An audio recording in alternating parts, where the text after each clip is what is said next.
Today's game features a matchup between Joe's Genestealer Cult and Greg's Tau Empire. They're doing a 1750 point game and the Eternal War mission, The Four Pillars. So there are 4 objectives, kind of table quarters, and whoever controls more of them at the end of the turn scores a victory point. If they control all 4, they get 3 victory points instead. And then there's no prisoners. At the end of each battle round, whoever has destroyed more units during that battle round scores a victory point. And then the standard Slay the Warlord, First Strike, and Linebreaker. And Sudden Death is not being used for this mission. Let's go right into Greg's army description. For today's game, I'm going to be running a similar army that I usually run for the Tau, but I'm going to be running them as Tau Sept, which I don't believe I've ever done a battle report before.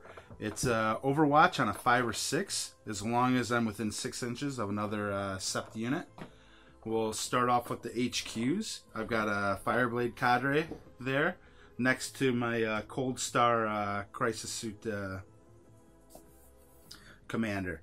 He's got the shield generator and advanced targeting for his systems. He is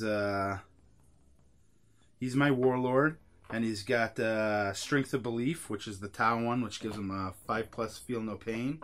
He's also got the Signature System, which is also the Tau Sept one. It's Vectored Maneuvering Thrusters, which gives him a 6-inch move after shooting. And he's got the High Yield Burst Cannon and SMS. Or Missile Pod, not SMS on him. Then onto the troops. I've got 3 6-man squads of Fire Warriors with the Marker Lights and the Sergeants. And then I've got a 10-man squad of Kroot. Then on the fast attacks, I've got an 8-man Kroot Hound squad and a 5-man Gun Drone squad. Onto the heavies, which is where most of my firepower is, I have the 3 squads of broadsides. They've all got for their system the advanced targeting for the +1 AP. They all have seeker missiles, and they have the high yield missile pods and the SMS on their shoulders. Then the Skyray has the SMS and a bunch of seeker missiles and the marker lights on it. And then finishing it off with the elites, I have a Shaper to go along with the other Kroot stuff that I have, and a Krootox Rider. And then I have my Riptide, and he's got advanced targeting also. He's got the drone controller, and he's taking the 2 shielded missile pod drones. And he's got the ion accelerator and the SMS for his weapons. And are you running, are these 2-man squads, or did you mean to say you have 2 squads? 2 3-man squads. Okay. I'm sorry. To face off against the Tau, I'm bringing 3 detachments of pure Genestealer Cult. I've got 2 battalions and an Outrider detachment. So I have 14 command points, but before the game even starts, I'm spending 1 command point on Brood Coven to give a Warlord trait to my... So my Primus, Magus, and Patriarch can each have a Warlord trait. And I'm spending 1 command point for Grandsire's Gift for an extra relic. Starting off with the battalion, being led by the Patriarch, that will be the army's actual Warlord. I'm giving him the Warlord trait Shadow Stalker, so it is -1 to attacks targeting him, and he knows the Smite, Mass Hypnosis, and Might from Beyond psychic powers. The second HQ is a Magus with the Warlord trait Entropic Touch, which is the Cult of the Rusted Claw specific one, which is the cult that I am running. They know Smite, Might from Beyond, and Mass Hypnosis. The troops for the battalion are 3 10-man Neophyte hybrid squads. 2 of them are armed with autoguns. The last is armed with shotguns. The autogun squads, one has 2 mining lasers, the other has 2 seismic cannons, and the shotgun squad is armed with 2 flamers, a power pick, and a cult icon. For elite choices, I'm taking a 9-man Aberrant squad. One of them has a heavy improvised weapon. And then I have 4 heavy power hammers and 4 power picks. And for 2 further choices, I have a Locus and then a Sanctus, which I know he's modeled with the sniper rifle, but he actually has a Sanctus Bio Dagger, and I'm giving him a Relic, the Amulet of the Void Worm, so +1 save against range attacks, and he can't be overwatched. The Outrider detachment is led by a Jackal Alphas. Then I have a 4-man Adeline Jackal squad armed with shotguns, demolition charges, and then a Wolf quad with the Incinerator. I have a second squad of Jackals, 4-man strong with a Wolf quad. The bikes 2 have shotguns and demo charges, the other 2 have improvised weapons and demo charges, and then the Wolf quad has a mining laser. For the third choice, I have the Ridge Runner that has a spotter and a heavy mining laser. The last battalion has a Primus, and his Warlord trait is Alien Majesty, so add 3 inches to his aura abilities. And then I have a Acolyte Icon Ward, which I gave the second relic to, which is the Icon of the Cult Ascendant. So +1 strength for infantry and bikers within 6 inches of him. The troops are 3 5-man Acolyte Hybrid squads. One of them is armed with 2 heavy rock saws. The next is armed with 2 heavy rock drills and 2 hand flamers. And then the last squad is has no special weapons. And then I have 3 elite choices, a Kelemorph, a Clamavis, and a Nexos. And just to give myself a little long-range firepower, I'm taking a Cult Lehman Russ with 3 heavy bolters and a battle cannon. We rolled off, and I won, so I got to pick the deployment type. I chose Hammer and Anvil, and chose this side of the boards, forcing Greg to deploy his entire Tau army first. I deployed the Tau, all in the center area. I'm capturing both objectives currently. The crew units are off to the side. I needed to be able to threaten Cayenne, although it doesn't really matter because I don't get to really see what Joe has out there, but I do get to see some of his placement.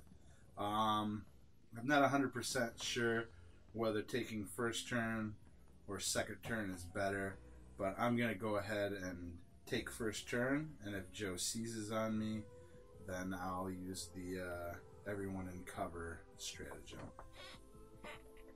For a Genestealer Cult, I have most of my army going to be being deployed via the ambush markers, but I did keep several of my units that are going to be coming up from below. I've got my Sanctus, the 3 squads of Acolyte hybrids, Primus, Acolyte Icon Ward, the Kelemorph, the Glamovis, and the Patriarch will all be coming in via Deep Strike.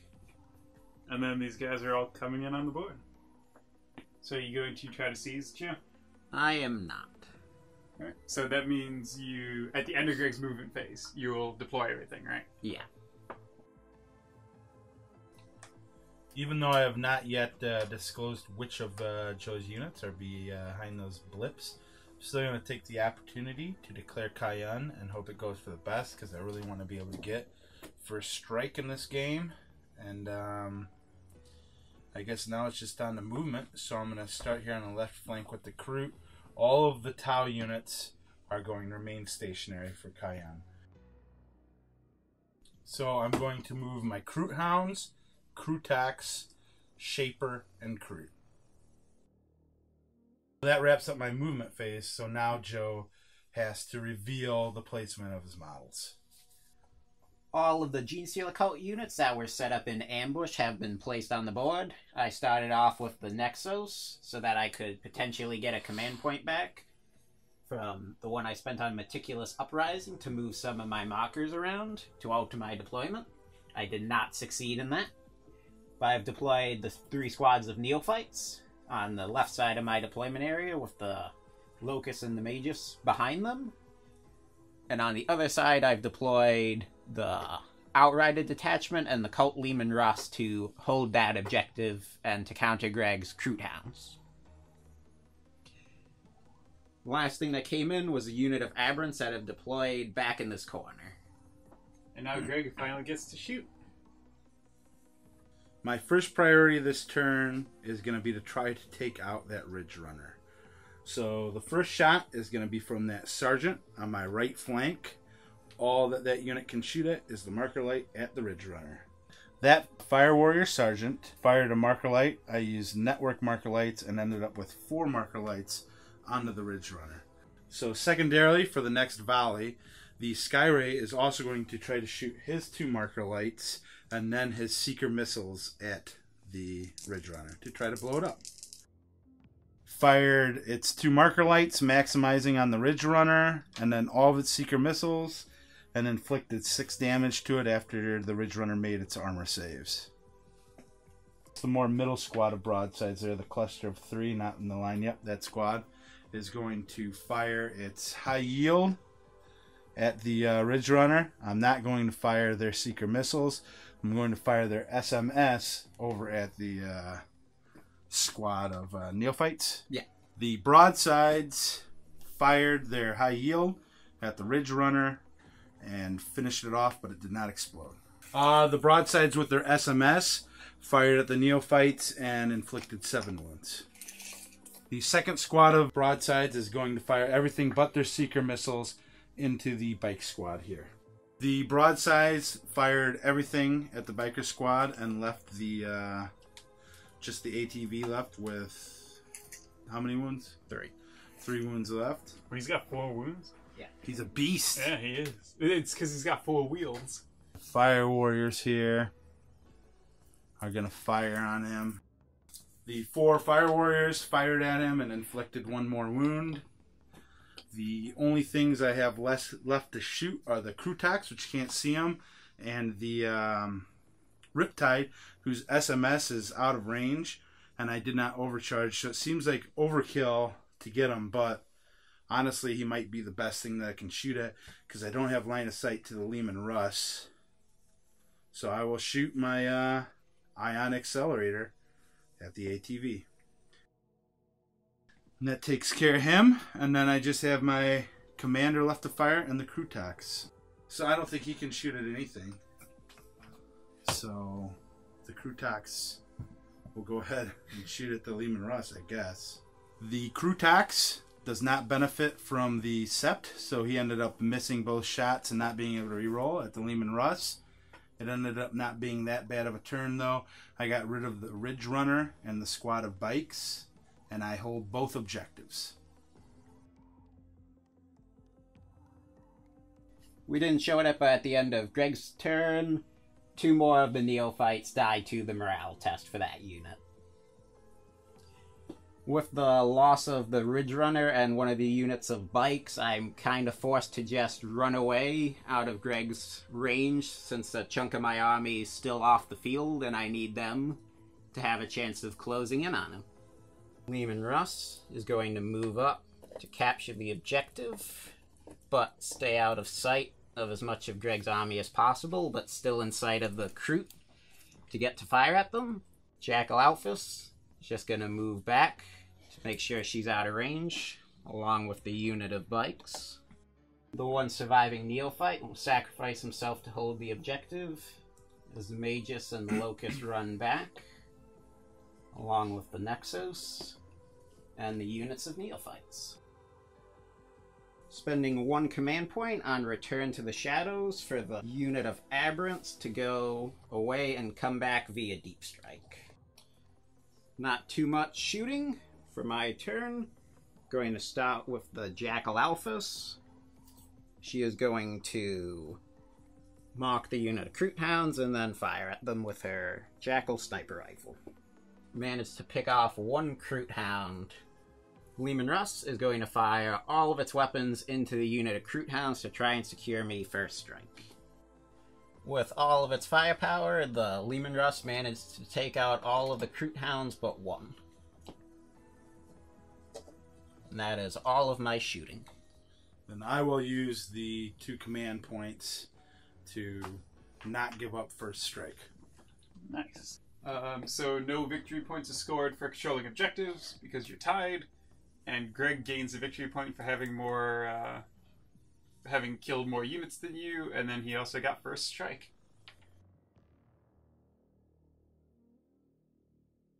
Turn 2 movement phase. The Tau are going to continue to move slightly up and into cover over on the left flank. Going to try to hold my objectives better. and move my full force forward. I'm also going to overcharge with my Nova Reactor on the Riptide and move out so that I can at least shoot at the Lehman Russ. The Riptide Nova charged and took a wound, moving to get better line of sight on the Lehman Russ and fire. And then everything else kind of moved forward to hold the objectives better and screen.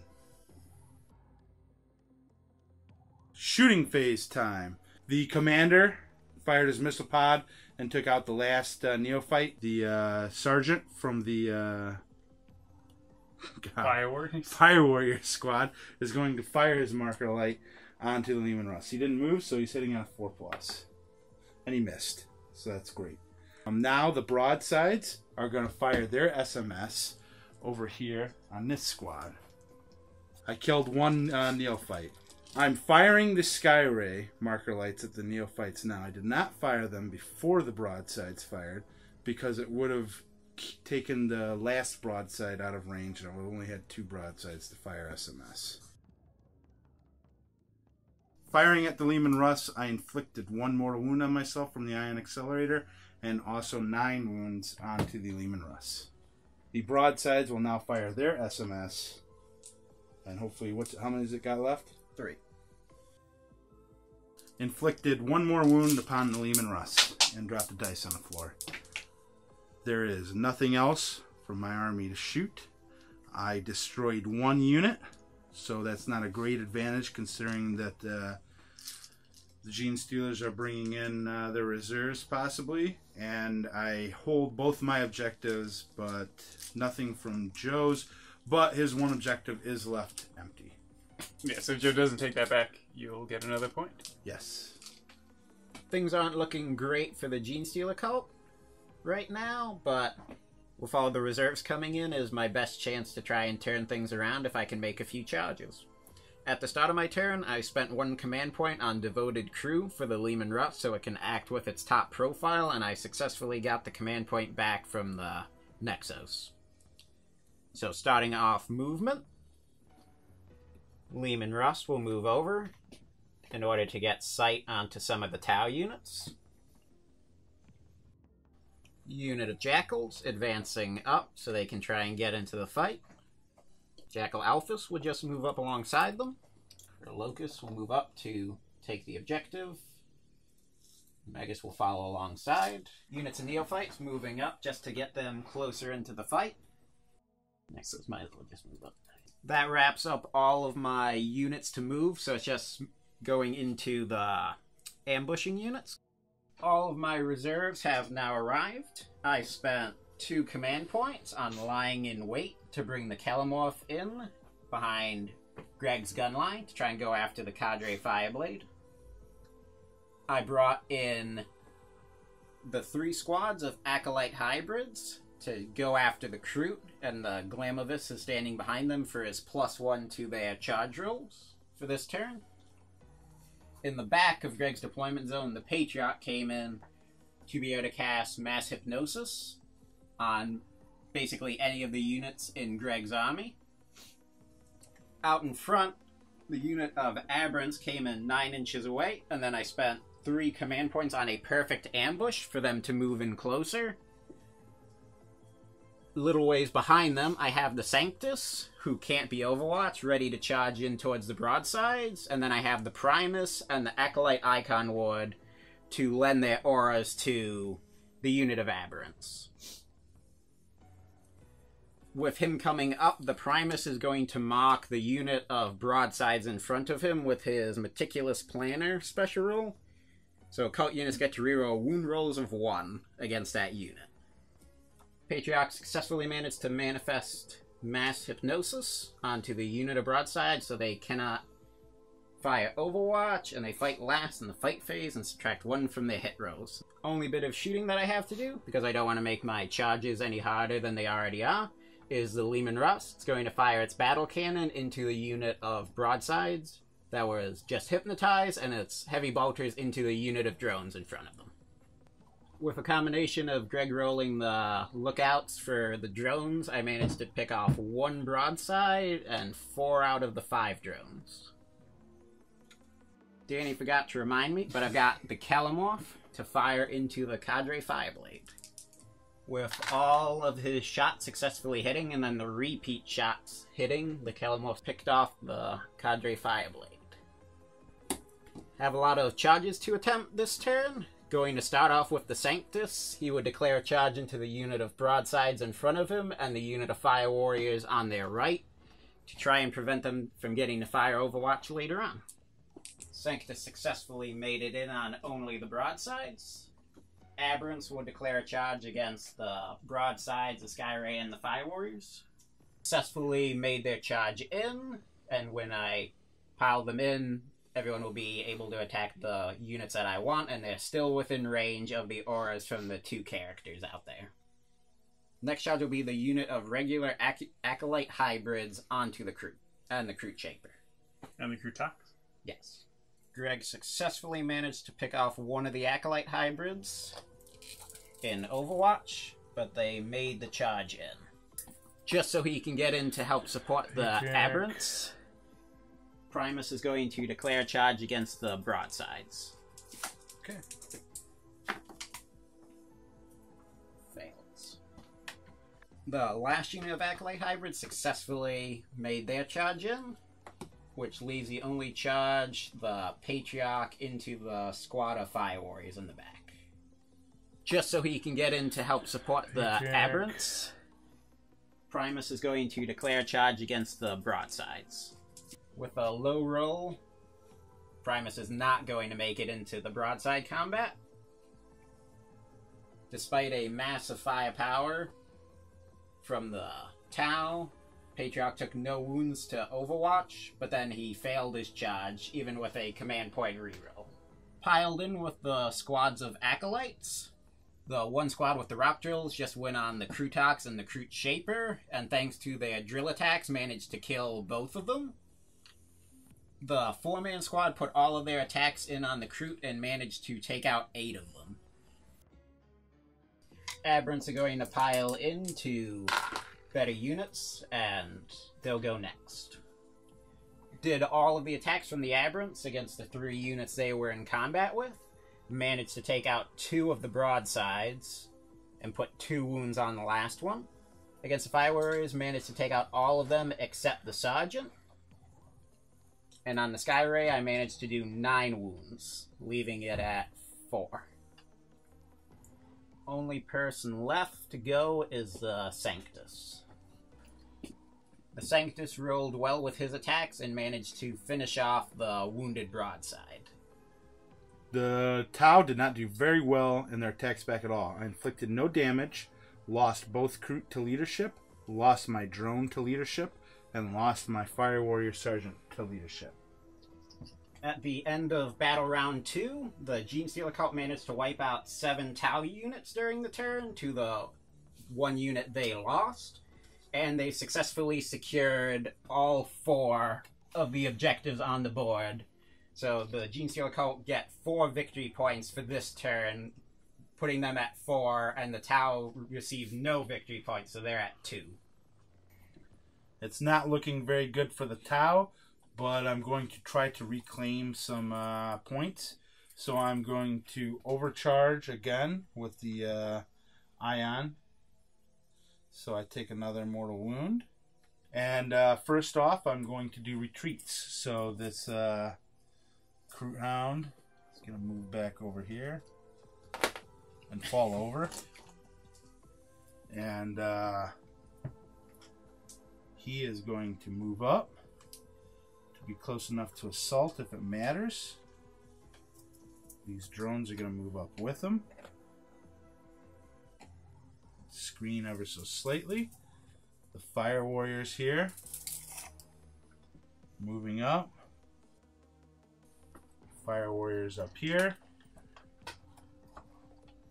Move to try to take this.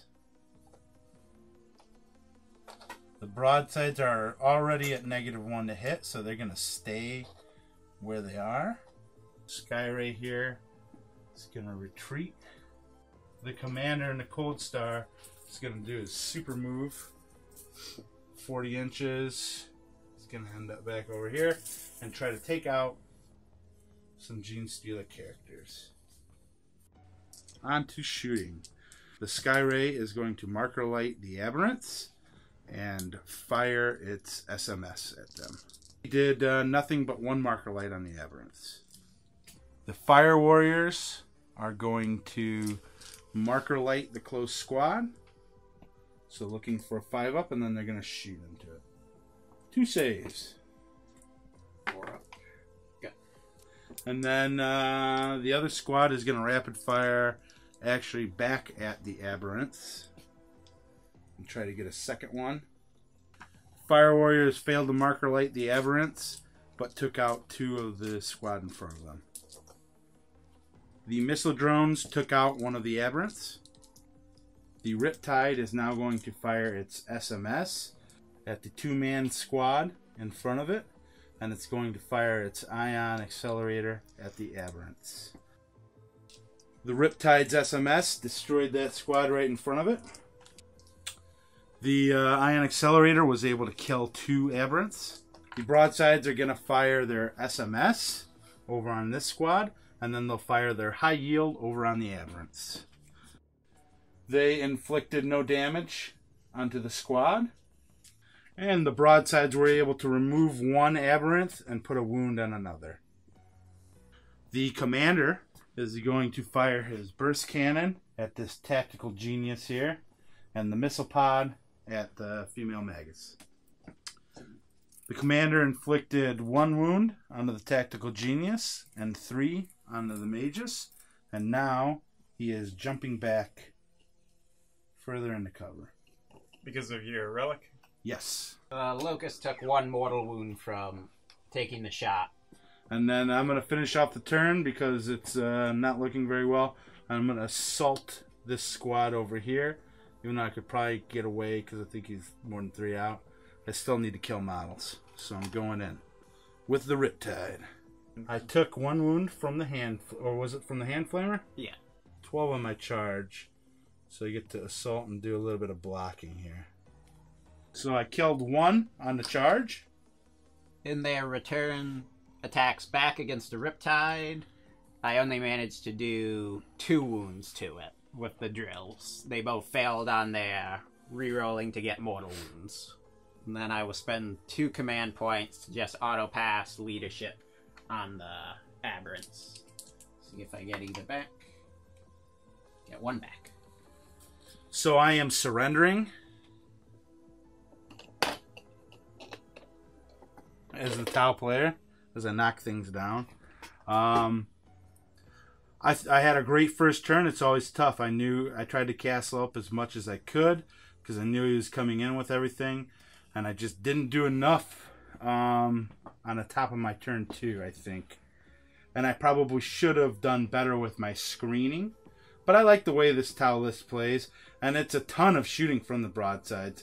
But the problem is that all of your firepower is in just 2 of your units, and it's tough for me to go get objectives.